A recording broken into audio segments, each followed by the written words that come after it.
இந்த அருமையான இந்த காலை இப்படியாக உம்முடைய வார்த்தைகளை நாங்கள் தியானிக்க கர்த்தர் எங்கள் ஒவ்வொருவரும் கொடுத்த சுகத்துக்கு பலத்துக்கு நன்றி. கர்த்தர் ஆசீர்வதிப்பாராக. இன்றைக்கு நாம் தெரிந்து கொண்ட வேத பாடம், ஆண்டவர் அனுமதிக்கும் சிட்சையை அற்பமாய் எண்ணாதே. இதுதான் இந்த இந்த வசனத்த தான் இன்றைக்கு நாம் தியானிக்கிறோம். நம்ம எல்லா தியானமுமே நம்மளுடைய வேதத்தில் உள்ள வசனங்களின் அடிப்படையிலேயே தான் நாம் தியானித்துக் கொண்டிருக்கிறோம். இன்றைக்கும் நாம் தியானிப்போம்.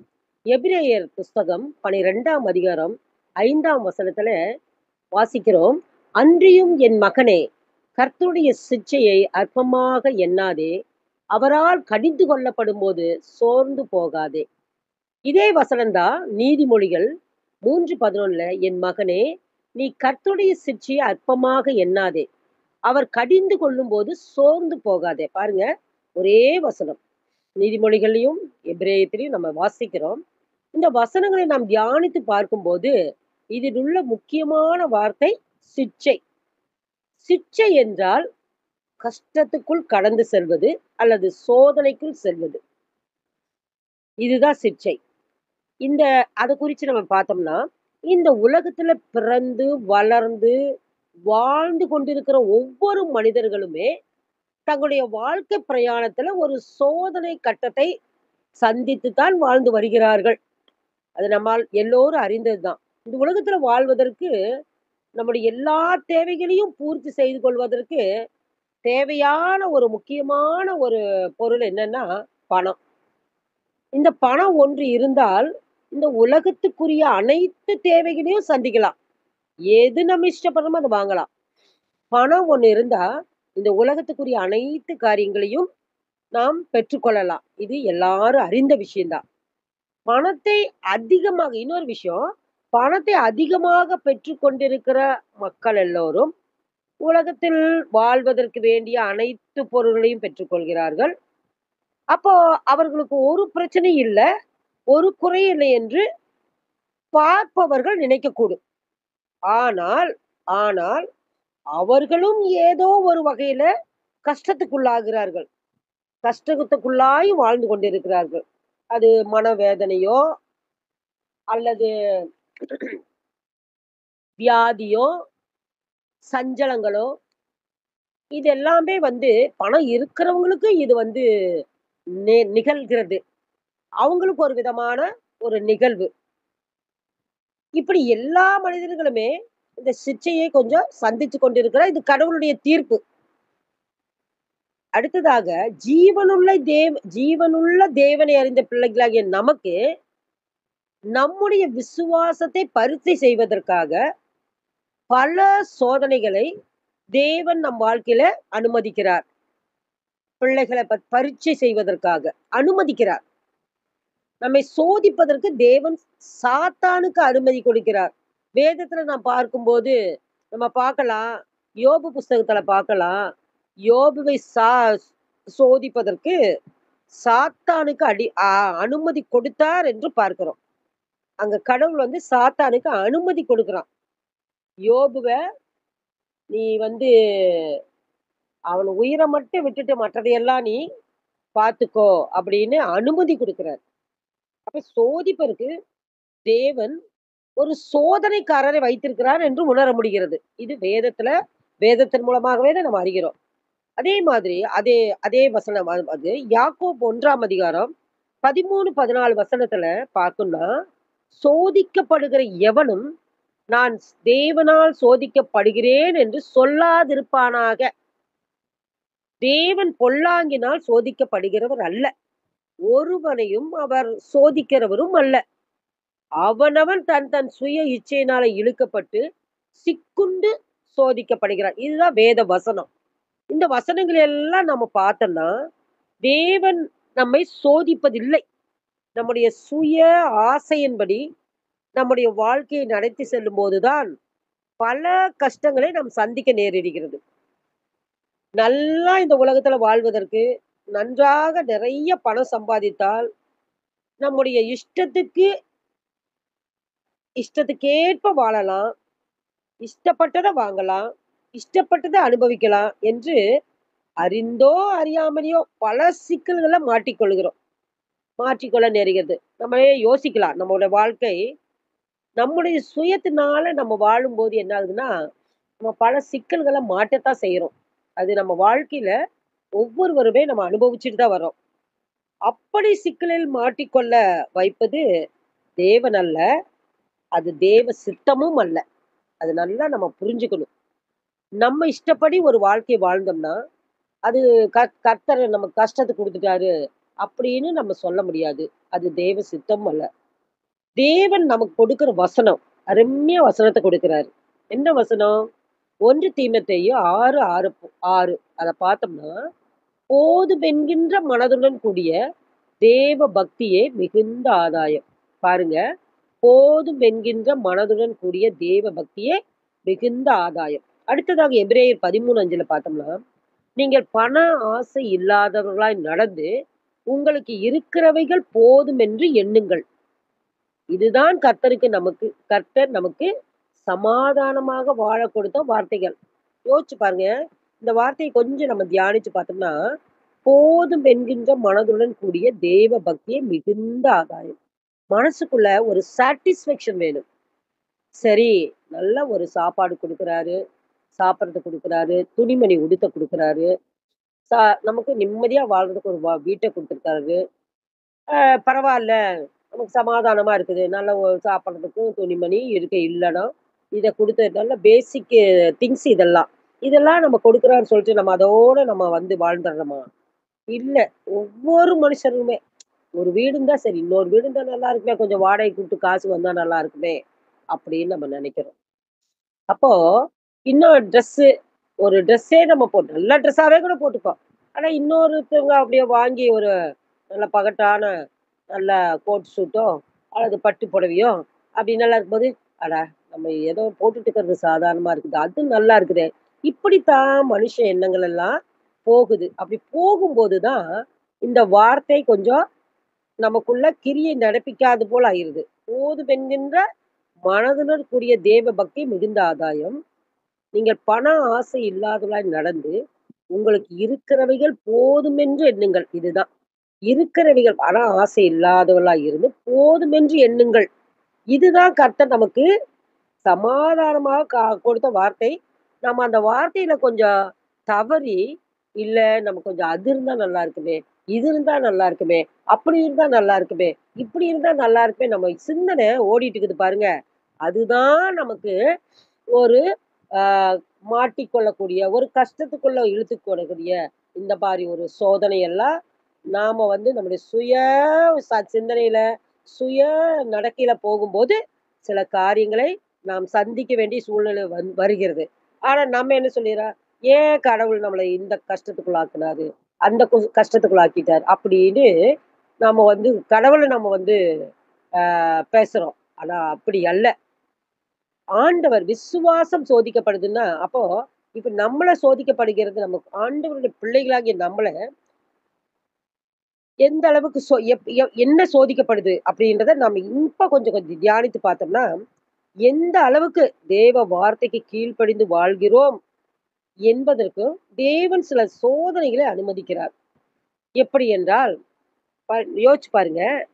ஒரு ஒரு சோதனைக்குள்ள கடந்துபோது தான் நம்முடைய லெவல் என்னன்னு தெரியுது. அதுக்கு ஒரு உதாரணமா நம்ம பார்த்தோம்னா, நாம் பள்ளிகள்ல, கல்லூரிகள்ல படிக்கும்போது, நம்முடைய படிப்பின் அளவு எந்த அளவுக்கு இருக்கிறது என்பதை அறிய, நமக்கு பரீட்சை வைத்து அறிந்து, படிப்பறிவு எந்த அளவில் இருக்கிறோம் என்பதை அறிந்து கொண்டு, வாழ்க்கையில் முன்னேற்றத்தை தெரிந்து கொள்ள முடிகிறது. பரீட்சை இல்லாட்டினா, நம்மளுடைய நாலேட்ஜ் எவ்வளோன்னு தெரிஞ்சுக்க முடியுமா? பரீட்சை இல்லாட்டினா, நம்முடைய லெவல் தெரியாம இருந்ததுன்னா, அப்புறம் என்ன எப்படி தெரியும்? ஒண்ணுமே தெரியாது. என்ன நல்லா பிரில்லியன்ட்டா அவனுடைய மைண்ட் என்ன இருக்குதுன்னு தெரிஞ்சுக்க முடியாது. பிரில்லியன்ட்டா இவன் எந்தெந்த இதுல வந்து நல்லா ஃப்ளரிஷா வருவான், நல்ல ஒரு உயர்ந்த நிலைக்கு வருவான். அப்படிங்கிறது அவனுடைய படிப்புல ஸ்கூல்ல டீச்சருங்க கண்டுகொள்றாங்க. அது எப்படி கண்டுகொள்ள முடியுது? பரீட்சை வச்சா தான் முடியுது. அப்ப பரீட்சை இல்லன்னா ஒரு மாணவன பத்தி ஒண்ணுமே நம்ம செய்ய முடியாது. ஒரு நல்லா படிக்கிற மாணவன் எப்படி, கொஞ்சம் குறைவா இருக்கிற பிள்ளைங்களுக்கு, ஆ டீச்சர் என்ன செய்வாங்க, மீண்டுமாக அவங்களுக்கு நல்ல ஒரு ஆ நல்ல கேர் எடுத்து பார்ப்பாங்க. அப்போ அந்த பரீட்சைன்னு ஒண்ணு இருந்தா தான், அது அறிந்து முடியுது. நல்லா படிக்கிற பையன். அவனுடைய அறிவு எவ்வளவு? அவனுடைய திறமை என்ன? அப்படின்னு எல்லாம் தெரிஞ்சுக்கிறது. அதுபோல தான் நம் வாழ்க்கையில சோதனை என்கின்ற பரீட்சையை கடவுள் அனுமதிக்கிறார். பரீட்சையே இல்லாம இருந்தா, படிப்பை தெரிந்து கொள்ள முடியுமா? முடியவே முடியாது. அதப்போல தான் ஒரு மனுஷனுக்கு வாழ்க்கையில சோதனையே இல்லாமல் இருந்தால், கர்த்தரை பற்றிக் கொண்டு வாழும் அளவு எவ்வளவென்று தெரியாமலே போயிடும். நமக்கு ஒரு நம்ம நம்ம அ நம்ம ஒரு கஷ்டத்துக்குள்ளாகவே ஆகாம, ஒரு சோதனைக்குள்ளாவே ஆகாம, நம்ம வாழ்ந்துட்டு இருந்தோம்னா, அது எப்படி ஒரு வாழ்க்கை நம்ம வந்து ஆண்டவரோடு எந்த அளவுக்கு ஐக்கியமா இருக்குது அப்படின்னு அறிய முடியுமா? ஒரு கஷ்டமான வேதனை வரும்போது, சோதனை வரும்போது தான், நம்ம இன்னும் இன்னும் இன்னும் கடவுள நெருங்கி நம்ம பற்றிக்கொள்ள முடிகிறது. இல்லாட்டினா எனக்கு நல்லா சாப்பாடு இருக்குது, நல்லா துணிமணி இருக்குது, நல்ல வீடு இருக்குது, நல்ல வசதியான கார் இருக்குது, வசதியான பங்களா இருக்குது. சரி அப்படியே வாழலாம். அப்படியே போயிட்டு இருக்கட்டும். இப்படி ஒரு சிந்தனை மனிதனுக்கு வரும். அத அறிஞ்சுதான் ஆண்டவர் மனிதர்களை அவருக்கு பிரியமாக வாழ்ற அந்த பிள்ளைங்க, பிரியமா வாழ்ற யோபு, பிரியமா வாழ்ந்தா நம்ம எல்லாருக்கும் தெரியும். எந்த நேரம் ஆண்டவரோட ஐக்கியமா, ஆண்டவருக்கு அ அவரோட ஐக்கியமா பிள்ளைகள வச்சுட்டு, பலிகள் செலுத்துறது, இப்படியெல்லாம் ஒரு பிரியமா வாழ்ந்தான்னு நம்ம பார்க்கிறோம். அப்படி வாழ்ந்த அந்த யோபுவை ஏன் நான் யோபுன்னு சொல்றேன்னா, நம்மோட வாழ்க்கையில எல்லா தருணத்துக்குமே வேதத்துல உதாரணம் இருக்குது. உதாரணம் இல்லாத நம்ம பிறந்ததுலருந்து இறக்கிற வரைக்கும் உள்ள வாழ்க்கைக்கு வேண்டிய எல்லா எக்ஸாம்பிளும் நம்மளுடைய வேதத்திலேயே இருக்குது. அப்படி வேதத்தின்படி சோதனைன்னு வரும்போது, நம்ம எல்லாருக்கும் தெரிஞ்சது யோபு கதை. யோபு கதை. யோபு எப்படி வாழ்ந்தான்? எப்படி ஒரு நல்ல ஒரு ஆ பணக்காரனா வாழ்ந்தான்? அப்படிங்கிறது எல்லாம் தெரியும். எப்படி இழந்தான்? அது எப்படி திரும்ப மீட்டுக் கொண்டான்? இப்படிங்கிறது எல்லாம் நல்லா நம்ம கிறிஸ்தவ பிள்ளைகள், தேவனை அறிந்த பிள்ளைகள் எல்லாம் நம்ம அறிஞ்சிருக்கிறோம். இந்த யோபுக்கு அப்படி ஒரு சோதனை. எதனால வந்தது? அவனை சோதிக்கப்படுவதற்கு பிசாசுக்கு அனுமதி குடுத்தார். அப்படி அவன் சோதிக்கப்பட்டு தான் நெறைய ஆண்டவரோடு இன்னும் நெருக்கமா இருந்து, ஆண்டவருடைய முழுதான ஆசீர்வாதத்தை அவன் பெற்றுக்கொண்டான் என்று எல்லாத்துக்கும் தெரியும். எல்லாம் தெரிஞ்சது தான்.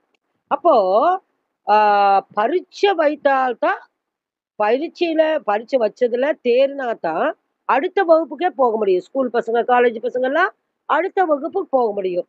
அதுபோல தான் சோதிப்பதை சகித்து பொறுமையோட வாழ்ந்தால் தான் தேவனோடு இருக்கிற நெருக்கத்தை அறிய முடியும். அப்ப எல்லா மனிதர்களும் சோதிக்கு வரும்போது, அவர் எந்த அளவுக்கு இல்லாட்டினா சில பேர் என்ன பண்ணிருவாங்க, என்னப்பா அது சும்மா நம்ம எவ்வளவு கும்பிட்டுட்டு இருந்தா கூட, ஆண்டவர் நம்மள வந்து ரொம்ப இது பண்றாருன்னு, பின்வாங்கி போனவங்க நெறைய பேர் இந்த உலகத்துல இருக்கிறாங்க. ஆனாலும் கர்த்தரை இறுக பற்றிக்கொண்டு இருக்கிறவங்கள கர்த்தர் மேன்மையாக வைக்காம விடுறதே கிடையாது. அவர் அப்படியே விட்டுற தேவனே கிடையாது. அப்ப எபிரேயர் 12, 7, 8ல நீங்கள் சகி அ அடுத்த அந்த வசனத்துல நம்ம பார்த்தோம்னா, நீங்கள் சிட்சையை சகிக்கிறவர்களாய் இருந்தால், தேவன் உங்களை புத்திரராக எண்ணி நடத்துகிறார். தகப்பன் சிட்சியாத புத்திரன் உண்டோ? எல்லோருக்கும் கிடைக்கும் சிட்சை, உங்களுக்கும் கிடையாதிருந்தால், நீங்க புத்திரராய் இராமல் வேசி பிள்ளைகளாய் இருப்பீர்களே! பாருங்க, எவ்வளவு கடுமையான வார்த்தையா இருக்குது. எல்லோருக்கும் கிடைக்கும் சிட்சை உங்களுக்கு கிடையாதிருந்தால், நீங்கள் புத்திரராயிராமல், அதாவது தேவனுக்கு புத்திரராயிராமல் வேசி பிள்ளைகளாய் இருப்பீர்களே! அப்ப நம்ம எத்தன ஒரு சோதனை வரும்போதும், நமக்கு ஒரு சிட்சையை தேவன் அனுமதிக்கும்போது, நம்ம எந்த அளவுக்கு நெருக்கமா இருக்கும்போது, அவருடைய பிள்ளைகளாகிறோம். அவருடைய பிள்ளைகளாகிறோம். வசனம் 7வது வசனத்துல, நீங்கள் சிட்சையை சகிக்கிறவராய் இருந்தால், தேவன் உங்களை புத்திரராக எண்ணி நடத்துகிறார். புத்திரராக. அப்போ சோதனையை சகிக்கும்போது, நாம் நமக்குள்ள ஒரு தைரியத்த விளைவிச்சு சந்தோஷப்படணும். அப்போ நாம் தேவனுக்கு புத்திரராகிறோம். தேவனுக்கு புத்திரராய் இருக்கிற அளவுக்கு நம்ம அவரோடு க்ளோஸ் ஆகுறோம். எப்போ? சிட்சை வரும்போது. ஒவ்வொருத்தருக்கும் ஒவ்வொரு விதமான சிட்சை. ஒவ்வொருவருக்கும் கடன் பாரம் ஒரு சிட்சையா இருக்குது. வியாதி ஒரு சிட்சையா இருக்குது. வீட்ல ஒரு சமாதான கேடு ஒரு சிட்சையா இருக்குது. ஒரு பிரிவினை ஒரு சிற்சியா இருக்குது. இப்படி ஒவ்வொரு சிற்றையும் ஒவ்வொரு மனிதனும் செஞ்சுட்டு ஆனா, அது நம்ம தேவனோடு நெருக்கமா வாழ்ந்துக்கும்போது, அந்த சிற்றையோட அவர் விட்டு போறதே கிடையாது தேவன். அந்த சிற்சையை, சோதனையை சகித்து நம்ம சமாளித்து வரும்போது, அவர் எந்த நேரத்துல அதுக்கு ஒரு ரிலீவ் குடுக்கணும்னு வச்சிருக்கிறாரோ, அதை கட்டாயம் செய்வார். எப்படி யோபுக்கு இழந்து போன எல்லாவற்றிற்கும் இரட்டத்தனையான ஆசீர்வாதத்தை கர்த்தர் கொடுத்தாரோ, அதேபோல நம் சிட்சை அனுபவிக்கும்போது, நாம் எதனால் அந்த சிட்சைய அனுபவிச்சோமோ, அந்த சிட்சையினுடைய பலனை அதனுடைய பலனை அவர் இரட்டத்தனையாக நமக்கு கொடுப்பார். தேவனுடைய ஆசீர்வாதம் எல்லாம் நமக்கு இரட்டத்தனையானது தான். இரட்டத்தனையானது தான். நான் இந்த விஷயத்துல நான்லாம் ரொம்ப சந்தோஷப்பட்டு, ஆ கஷ்டம் தான். அந்த சிட்சைய சகிக்கும்போது, ஒரு கஷ்டமா இருக்கு. ஆனாலும் ஒரு ஒரு சிந்தனை வரும். பரவால்ல. நம்ம கஷ்டத்த அனுபவிச்சா கூட, கர்த்தர் நமக்கு குடுக்கும்போது 2 மடங்கா குடுத்துருவார்ல. அப்ப நமக்கு அதெல்லாம் நல்ல லாபம் தானே! அப்படின்னு நெறைய நேரங்களிலே நான் நினைப்பதுண்டு. கர்த்தர் செயலாக்கம் செய்வார். அது நான் வந்து விசுவாசத்தோடு விசுவாசத்தோடு இருக்கிறேன். ஆண்டவரே! நீங்க எனக்கு இதை செஞ்சீங்கும்போது, நான் இன்னும் இந்த சாட்சிய அநேகருக்கு நான் சொல்லுவேன்னு ஒரு பொருத்தனையோடவே ஆண்டவரிடத்துல ஜெபித்து கொண்டிருக்கிறேன். அதே போல தான் ஆண்டவர் நம்ம ஒவ்வொருவருக்குமே சிட்சையை கொடுத்தா கூட, பிரச்சனையை கொடுத்தா கூட, வேதனையை கொடுத்தா கூட, அதற்கு எல்லாத்தையும் சமாளிக்கக்கூடியதான ஒரு போக்கையும் நமக்கு ஏற்படுத்துவார். நம்ம வர்ற வசனத்துல பார்க்கலாம். அப்படி கொடுக்கும்போது, அவர் நமக்கு இரட்டத்தனையான பலனை கொடுப்பார் என்ற ஒரு சந்தோஷத்துல, நாம் வாழும்போதே நமக்குள்ள ஒரு சமாதானம் நிலைத்திருக்கு. இந்த வசனப்படியெல்லாம் பார்த்தா, தேவன் நமக்கு நம்மை சோதனைக்குட்படுத்தி சிட்சையை அனுபவிக்க செய்யும்போது, அதை பொறுமையோடு சகித்து வாழ்ந்து வருவோமானால், நாம் அவருடைய பிள்ளைகளாய் நடத்தப்படுவோம். அது எவ்வளோ சந்தோஷம் இந்த வசனத்துல பார்க்கும்போது. ஆக கஷ்டம் வரும்போது நாம் என்ன நினைத்துக் கொள்ள வேண்டும் என்றால், கர்த்தர் நம்மை அவர் பக்கமாக நெருங்க வைக்கிறார் என்று உணர்ந்தவர்களாக நாம் வாழ வேண்டும். ஆமா. அப்போ இந்த சிட்சை வரும்போது நம்ம அவருடைய பிள்ளைகளாக நம்ம நெருங்குறோங்கும்போது, அது நமக்கு ஒரு பெரிய சந்தோஷம் தான். அத நம்ம உணரணும். நான் இருதயத்துல உணர்ந்து நம்ம வ வரும்போது, நமக்கு இந்த பூமியில வாழும்போது, என்னதான் சிற்சை இருந்தாலும், இருதயத்துக்குள்ள ஒரு பெரிய ஆறுதல், இருதயத்துக்குள்ள ஒரு பெரிய சமாதானம். இது கர்த்தர் நமக்கு குடுக்கிறார். அப்படி ஒரு உணர்வோடு நாம் வாழ்ந்தோமானால், அந்த கஷ்டத்தை தாங்கிக் கொள்ளக்கூடிய மனப்பக்குவத்தையும் தேவன் கொடுக்கிறவராய் இருக்கிறார். சும்மா விட்டுறதில்ல. அது தாங்கறக்குரிய பக்குவத்தையும் நமக்கு முதல் புத்திரராக நம்மள ஏற்றுக்கொள்றாரு. அவரோட நெருக்கமா இருக்கும்போதே நம்ம அவருடைய பிள்ளைகளா இருக்கிறோம். பிள்ளைகளா மாற முடியுது. 2வதா அவர் வந்து அத தாங்கிக் கொள்ளக்கூடியதான ஒரு மனப்பக்குவத்தை அவர் நமக்கு கொடுக்கிறார் பாருங்க. 1 கொரிந்தியர் 10ஆம் அதிகாரம் 13ஆம் வசனத்த நம்ம வாசிக்கும்போது, மனுஷருக்கு நேரிடுகிற சோதனை அல்லாமல் வேற சோதனை உங்களுக்கு நேரிடவில்லை. தேவன் உண்மையுள்ளவராய் இருக்கிறார். உங்கள் திராணிக்கு மேலாக நீங்கள் சோதிக்கப்படுகிறதற்கு அவர் இடம் கொடாமல், சோதனையை தாங்கத்தக்க சோதனையோடு கூட அதற்கு தப்பித்துக் கொள்ளும்படியான போக்கையும் உண்டாக்குவார். பாருங்க இந்த வசனம் எத்தன அருமையா இருக்குது. மனுஷருக்கு நேரிடுகிற சோதனை அல்லாமல் வேற சோதனை உங்களுக்கு நேரிடவில்லை. இந்த வசனத்த நம்ம பார்த்தோம்னா, மனுஷர்களுக்கு இந்த சோதனைய அனுபவிக்க தகுந்த அளவுக்கு அவங்க இருதயம் பக்குவப்பட்டுக்குதுன்றத அறிந்துதான் கர்த்தர் அந்த சோதனைய நமக்கு அனுமதிக்கிறார். அப்போ வேற அதுக்கு மேல அப்படியே தல போற அப்படியே உயிரே மாய்ச்சு கொள்ற அளவுக்கு அது வந்து மனுஷன் சுயமா சில சோதனையில சில மனிதர்கள் எல்லாம் என்ன பண்ணிக்கிறாங்க, தங்களையே மாய்த்துக் கொள்ளுகிறார்கள். ஏன் மாய்த்துக் கொள்ளுகிறார்கள்னா, கர்த்தருடைய அந்த ஒரு நெருக்கம் அவரோடு இல்லாம, கஷ்ட நேரத்துல சுயமா முடிவெடுத்து, தன்னைத்தானே மாய்த்துக் கொள்கிறாங்க. அதெல்லாம் ரொம்ப பெரிதான ஒரு தவறு.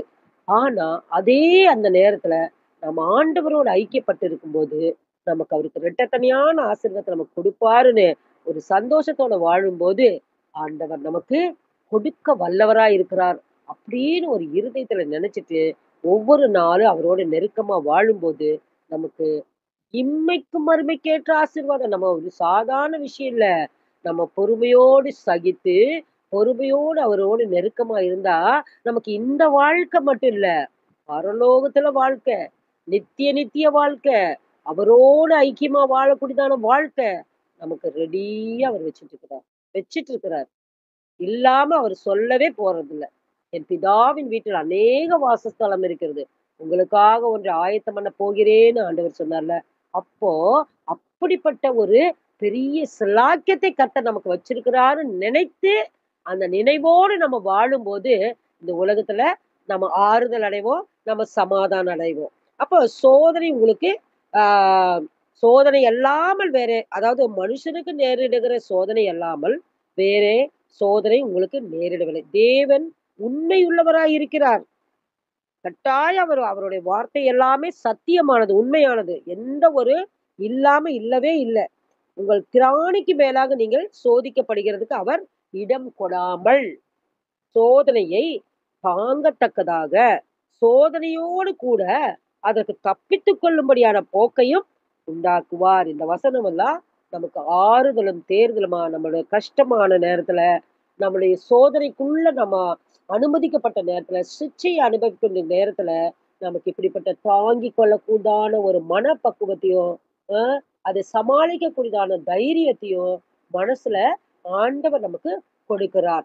படித்த இந்த வசனத்தின்படி பார்த்தா, நம்ம சோதனையை தாங்கத்தக்க அளவை கொடுப்பது மாத்திரமன்றி, அதிலிருந்து தப்பித்துக் கொள்ளத்தக்க வழியும் ஏற்படுத்தி கொடுக்கிறார். உலக பிரகாரமான தகப்பன் தன் பிள்ளை எவ்வாறு கண்டித்து உணர்த்தி, பிறகு ஆறுதல் படுத்துகிறானோ, அதைப்போல தேவன் நமக்கு சோதனையிலிருந்து தப்பித்துக் கொள்ளும்படி போக்கையும், அதாவது வழியை ஏற்படுத்தி கொடுக்கிறார் என்பது நமக்கு எத்தனை ஆறுதல், எத்தனை தேறுதல் பாருங்க. நமக்கு எத்தனை ஆறுதலா இருக்குது இந்த வசனமெல்லாம். இதை நாம் ஒவ்வொரு நாளும் தியானித்துக் கொண்டிருக்கும்போது, சோதனை நேரத்துல நாம் ஆறுதல் அடைவோம். நம்ம சமாதானம் அடைவோம். மனசுக்குள்ள நிறைவு பெறுவோம். நிறைவு என்ன தெரியுமா? சோதனை முடியும்போது கர்த்தர் நமக்கு இரட்டத்தனையான ஆசீர்வாதத்த கொடுப்பார். இரட்டத்தனையான ஆசீர்வாதம் கொடுப்பார். அப்படின்ற ஒரு நிறைவு நம் இருதயத்துக்குள்ள வருவது எத்தனை சந்தோஷம், எத்தனை மகிழ்ச்சி அத நானே அனுபவிச்சு கொண்டிருக்கிறேன். அதுக்கு நானே சாட்சி. தேவனுடைய சிற்றையை அற்பமா எண்ணினான். நீ இப்ப இது வசனத்துல அற்பமா எண்ணாதிருக்கிறது. அப்படி அற்பமா எண்ணினா, இவ்வளோ நேரம் நாம் தியானித்த வசனத்துக்கும், வார்த்தைக்கும் எதிரான விளைவுகளத்தான் சந்திக்க முடியும். தேவனுடைய சிற்றையை நாம அற்பமாக எண்ணக்கூடாது வசனம். அப்படி எண்ணினா, இந்த வசனத்துக்குள்ள, வார்த்தைக்குள்ள, இந்த கர்த்தர் குடுக்குற ஆசீர்வாதத்துக்கெல்லாம் எதிரடையான ஒரு விளைவுகளத்தான் நான் சந்திக்க இருக்கேன். அதாவது 3 வார்த்தை பார்க்க தேவனோடு நாம் நெருக்கமாக இல்லாதவர்களா நேரிடும். தேவனோடு இந்த நெருக்கமா இல்லாத தேவனுடைய பிள்ளைகள் என்று சொல்வதற்கு அருகதை இல்லாம போயிரும். தேவன் கொடுக்கிற பலத்தை பெற முடியாத மாரி ஆயிரும். தேவன் கொடுக்கிற ஆசீர்வாதத்தை நாம் பெற முடியாம போயிரும். அப்போ தேவன் நமக்கு கொடுக்கிற சிட்சையை அற்பமா எண்ணவே கூடாது. அது நமக்கு கொடுக்கிற ஒரு தைரியம், பலன், ஆசீர்வாதம் அப்படின்னு நம்ம நினைச்சு ஜீவிக்கணுங்கிறதா கர்த்தருடைய திட்டம். இதுக்கு நம்ம ஒரு சின்ன கதை சாதாரணமா இந்த உலகத்துல பிரசங்கிமார்கள் பெரிய பெரிய கர்த்தருடைய பிள்ளைகள் எல்லாம் சொல்லுவதை கேட்பதுதான். இது ஒரு உதாரணத்துக்கு சொல்லுகிற ஒரு சின்ன ஒரு கதையை நம்ம பார்க்கலாம். 2 பேரு கடவுள் இடத்துல போறாங்க. என்னது விவசாயிகள் 2 பேரு. ஒருவர் வந்து முதியவரு, ஒருவர் வந்து இளமையானவர். அப்போ 2 பேரும் போயி விதை விதைச்சு பயிரிடுவங்க கடவுளிடத்துல போய் வேண்டுறாங்க. அதுல வேண்டிக்கும்போது கடவுள் என்ன செய்றாரு? அவங்களுடைய வேண்டுதலுக்கு தக்கதாக ஆண்டவர் அவங்களை ஆசீர்வதித்துக்கிறார். அது எப்படி பாருங்க. ஆ முதியவர் நல்லா விதைச்சு கிளம்பி அதாவது முளைத்து பயிர் வந்து நல்லா ஒரு கதிர் விட்டு அது அறுவடை செய்கிற நேரம் வந்தது. அப்போ அறுவடை செய்கிற நேரம் வந்தபோது, முதியவர் வந்து முதியவருடைய நிலத்துல பார்த்து, அந்த கதிர்கள் வந்தத அப்படியே எடுத்து அத பார்க்கும்போது, அது நல்லா நல்ல செழிப்பான விதைகளா இருந்தது. அந்த அந்த கதிர்கள் எல்லாம் நல்லா செழித்து ஓங்கி, ஆ நல்லா முத்தினதா, செழிப்பா இருந்ததுன்னு இருந்ததா. அடுத்ததாக ஆ அடுத்ததாக இந்த வாலிப பையன், அவன் விதைத்த விதையெல்லாம் அதே மாரி நல்ல செழிப்பு. பச்ச பசேல்னு நல்ல செழிப்பு. நல்ல ஒரு இதுக்கு வந்துட்டு கதிரும் விட்டுருச்சு. அந்த கதிரை எல்லாம் எடுத்து பார்க்கும்போது, அந்த கதிரை எல்லாம் அப்படி நெய்ந்து அப்படி பார்க்கும்போது பார்த்தா, அந்த கதிர் எல்லாம் பதரா இருந்ததாம். பதரா இருந்ததாம். அப்படியே அவனுக்கெல்லாம் அது இந்த கதிர எடுத்து பார்க்குறான், அந்த கதிர எடுத்து பார்க்குறான், அந்த பக்கம் இந்த வாயில எடுத்து பார்த்தா எல்லாம் பதறு. 2 பேரும் ஒரே நேரத்துல தான் விதைச்சாங்க. ஆனா, இந்த வாலிப பையனுடைய நிலத்துல எல்லாம் பதறாகுது. அதே வந்து முதியவர் இடத்துல எல்லாம் வந்து முத்தின நல்லா நல்ல விளைந்த மணிகளா இருக்குது. என்னடான்னு பார்த்தா, அந்த வாலிபர் அந்த முதியவருடைய நிலத்துல முதி ஜ வேண்டுதல்தாங்க. என்ன வேண்டுதல்? முதியவர் வேண்டினாராம், "நீ உங்க சித்தம் போல இந்த கதிர்கள் எல்லாம் வளரச் செய்யுங்க ஆண்டவரே. ஏற்ற நேரத்துல ஏற்ற நேரத்துல உங்களுக்கு எப்படி சித்தமோ, ஏற்ற காலத்துல, ஏற்ற நேரத்துல எத குடுத்து நீங்க வளர வைக்க நீர் சித்தம் இருக்கிறதோ, அப்படி நீங்க செய்யுங்கன்னு" முதியவர் வந்து ஜெபம் பண்ணாராம். ஆ பிரேயர் பண்ணார். அந்த வாலிபன் என்ன பண்ணா, "கடவுளே, நான் இப்ப விதைக்கிறேன். நான் சொல்லும்போது மழை பெய்யணும். நான் சொல்லும்போது வெயில் அடிக்கணும். நான் சொல்லும்போது காற்று வீசணும். இப்படியெல்லாம் நீங்க என்னுடைய வார்த்தைக்கு கேட்டுட்டு, நீங்க என்ன பண்ணணும், எனக்கு மழைய, வெயில, காற்ற எல்லாம் கொடுத்து, என் செடி எல்லாம் நல்லா செழிப்பா வளர்ந்து, நல்லா கனி கொடுக்கிற மாரி நீங்க செய்யணும். அப்படின்னு அந்த வாலிப மகன் வேண்டியிருக்கிறான். இந்த வேண்டுதல்ல என்ன பிரச்சனை? முதியவர் வேண்டினது, ஏற்ற நேரத்துல உங்களுடைய சித்தம் போல குடுங்க. அதனால என்ன செஞ்சது, அந்த செடிகள் எல்லாம் ஆண்டவர் என்ன செய்வாரு, நல்லா முத்துறதுக்கும், நல்லா வீரியமா வளர்றதுக்காக என்ன செய்வாரு, அதுகள எல்லாம் கொஞ்சம் பட்டினி போட வைப்பாரு அந்த செடிகளுக்கு. கொஞ்சம் பரீட்சை பார்க்குறாரு அந்த செடிகளுக்கு. என்ன செய்யுது, அந்த அந்த அந்த செடிகள என்ன செய்யுது, மழை கொஞ்சம் கொஞ்சம் காயற மாரி சூழ்நிலை குடுக்கறது. கொஞ்சம் வெயில் அதிகமா படுற மாரி, காத்து வீசி அப்படியே செடியே சாஞ்சு போற மாரி, இப்படிப்பட்ட சோதனை எல்லாம் அந்த செடிக்கு வருது.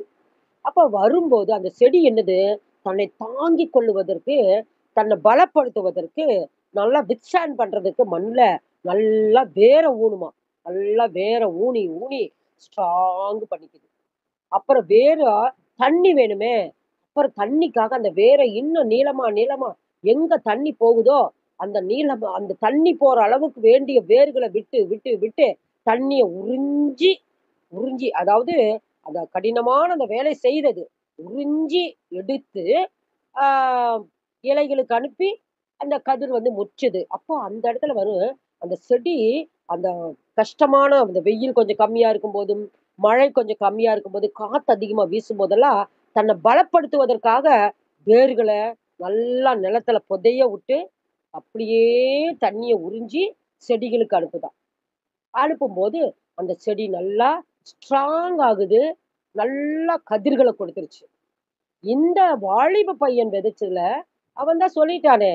நான் எப்ப சொல்லும்போது மழை பெய்யணும், நான் எப்ப சொல்லும்போது காத்தடிக்கணும், நான் எப்ப சொல்லும்போது வெயில் அடிக்கணும்னு. இவன் வந்து ஒவ்வொரு நாளும் வந்து கதிர பாக்குது. கதிர் கொஞ்சம் சோர்வா இருக்குதா, ஆண்டவரே மழை பெய்யணும், பெய்யும். அப்புறம் வெயிலா இருக்குதா, வெயில் கொஞ்சம் அடிக்கிற மாரி இருக்குதா, ஐயோ! என் செடி வாடி போயிரும் ஆண்டவரே!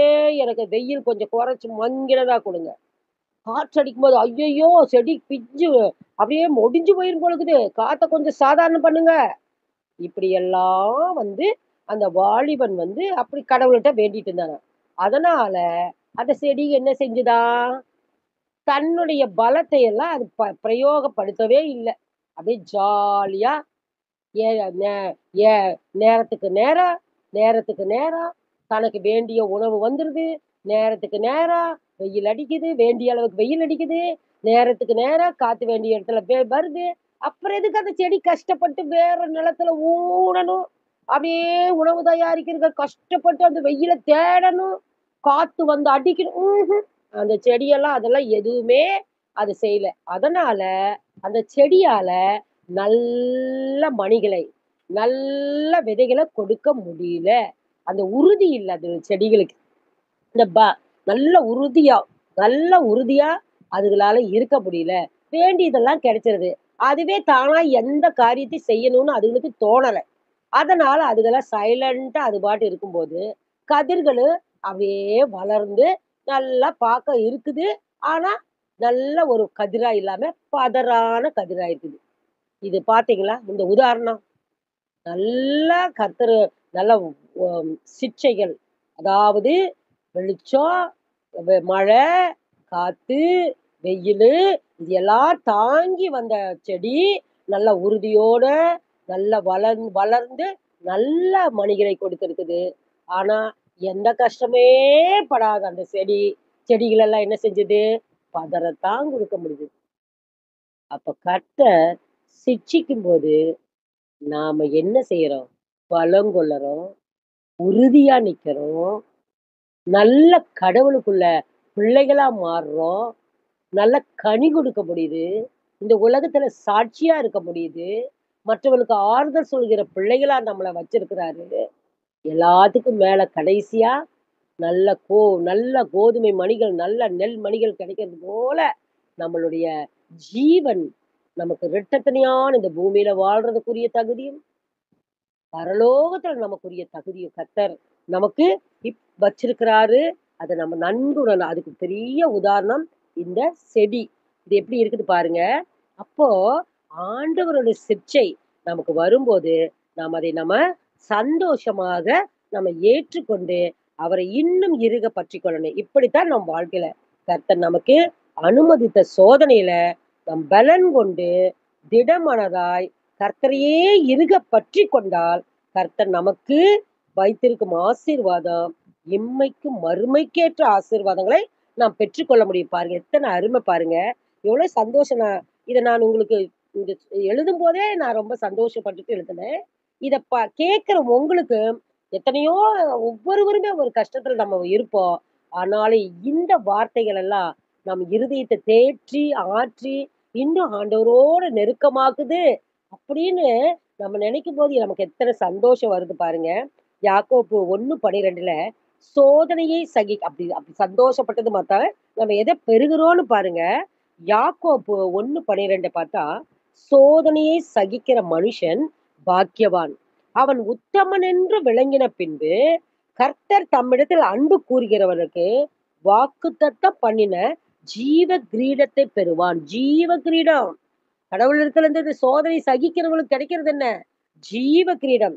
இந்த வசனத்தின்படி சோதனையை சகித்து கர்த்தரிடத்தில் பிரியமாய் நாம் வாழும்போது, அவர் நமக்கு ஜீவ கிரீடத்தை கொடுக்க காத்துக் கொண்டிருக்கிறார்.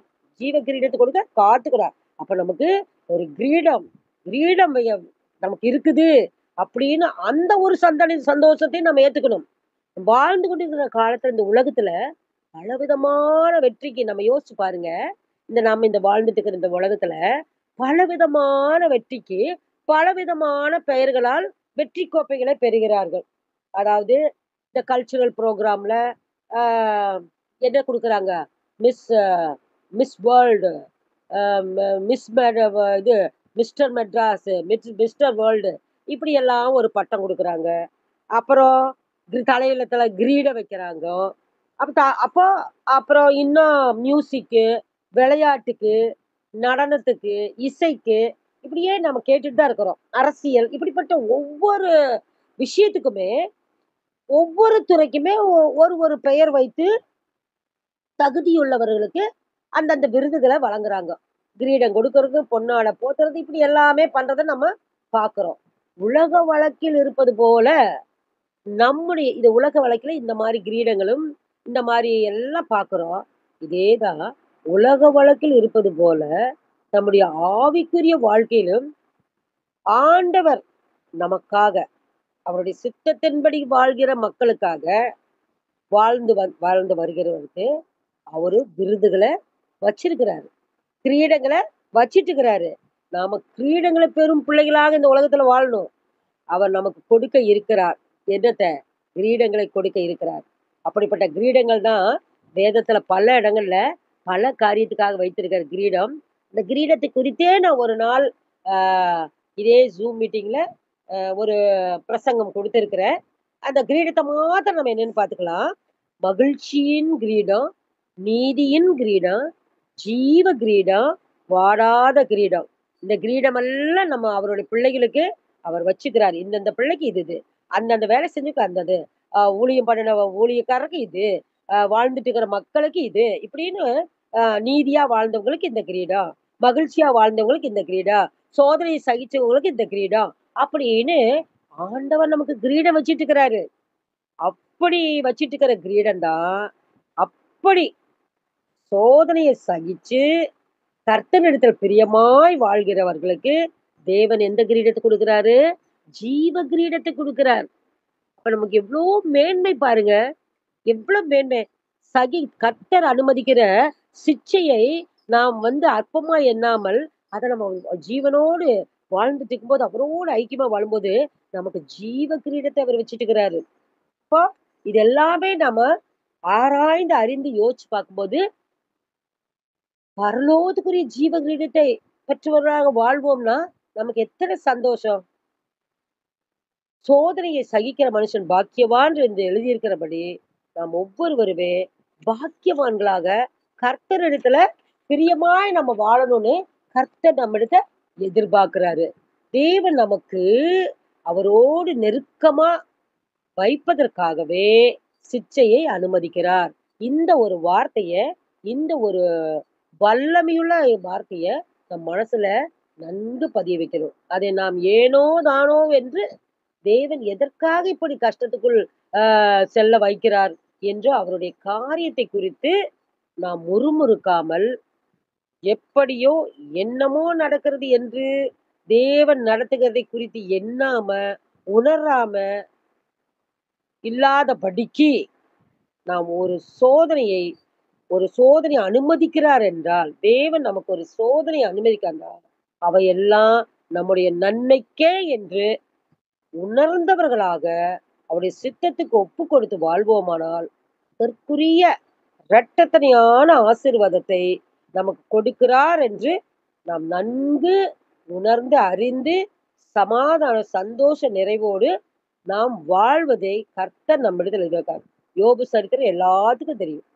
அத்தன கஷ்டம், அத்தன வேதம் தாங்கிட்டு, கடைசியா யோபுக்கு அவன் எதெல்லாம் இழந்தானோ, அத்தனைக்குமே இரட்டத்தனையான ஆசீர்வாதத்தை குதிரைகள், மாடுகள், ம் ஆ ஆடு, மாடுகள், அல்ல நிலங்கள், நல்ல வேலைக்காரர்கள் இப்படி எல்லாரையும் இரட்டத்தனையா, இரட்டத்தனையா, இரட்டத்தனையா கர்த்தர் ஆசீர்வதித்தார் என்று, அவருக்குரிய ஆஸ்திகளை எல்லாம் இரட்டத்தனையாய் ஆசீர்வதித்தார் என்று நாம் எல்லோரும் அறிந்தோம். ஆகவே ஆண்டவர் அனுமதிக்கும் சிற்சியை அற்பமாக எண்ணாதபடி, அவருடைய சித்தத்துக்கு நாம் ஒப்பு கொடுத்து வாழ வேண்டும் என்று நம்ம ஒவ்வொருவரும் உணர்ந்து செயல்படுவது, நாம் இம்மைக்கும் மறுமைக்கேற்ற ஆசீர்வாதங்களை பெரு பெற்றுக் கொள்வதற்கான வழியே அன்றி வேறு ஒன்றுமில்லை. அதனால ஆண்டவர் சிற்சியை நாம் அற்பமா எண்ணாமல், அதை சமாதானத்தோடு, சந்தோஷத்தோடு சகித்து, ஆண்டவரோடு நாம் இன்னும் கொஞ்சம் ஐக்கியமா வாழும்போது, ஆண்டவர் நமக்கு எல்லா ஆசீர்வாதங்களையும் சம்பூர்ணமாய் கொடுத்து, புத்திரரா எண்ணி, அந்த புத்திரருக்கு ஒரு தகப்பன் தான் விரும்புகிற, தான் நேசிக்கிற புத்திரனுக்கு எதெல்லாம் கொடுப்பானோ, அது எல்லாம் கர்த்தர் அவரோடு ஐக்கியமா இருக்கிற, அவர் சிட்சையை நாம் அற்பமா எண்ணாமல், அதை ஒரு பெரிய கர்த்தருடைய நடத்துதல் என்பதை அறிந்து உணர்ந்து நாம் வாழ்ந்தோமானா, நமக்கு இரட்டத்தனையான ஆசீர்வாதத்தை பெற்று, தேவனோடு ஐக்கியமாய் நாம் எப்பொழுதும் வாழலாம். எப்பொழுதும் வாழலாம். இதுதான் கர்த்தர் நம்மிடத்துல எதிர்பார்க்கிறது. இதுதான் கர்த்தர் நம்மை சிட்சிக்கிற சிட்சிக்கிறதுக்குரிய காரணம். இதை அறிந்து உணர்ந்து நம்ம வாழ்ந்தோமானால், நாம் இம்மைக்கும் மறுமைக்கேற்ற ஆசீர்வாதங்களை பெற்று நாம் சந்தோஷமா இருக்கலாம். கர்த்தர் தாமே இந்த வார்த்தைகளை, அதாவது வேதத்தின் மூலமாக, அந்த வசனத்தின் மூலமாக கொண்டு வந்த இந்த வார்த்தைகளை கர்த்தர் தாமே ஆசீர்வதிப்பாராக. ஆமென், ஆமென், ஆமென். Thank you aunty. Thank you. கர்த்தர் உங்களை ஆசீர்வதிப்பார். கர்த்தர் உங்களோடு கூட இருப்பார்.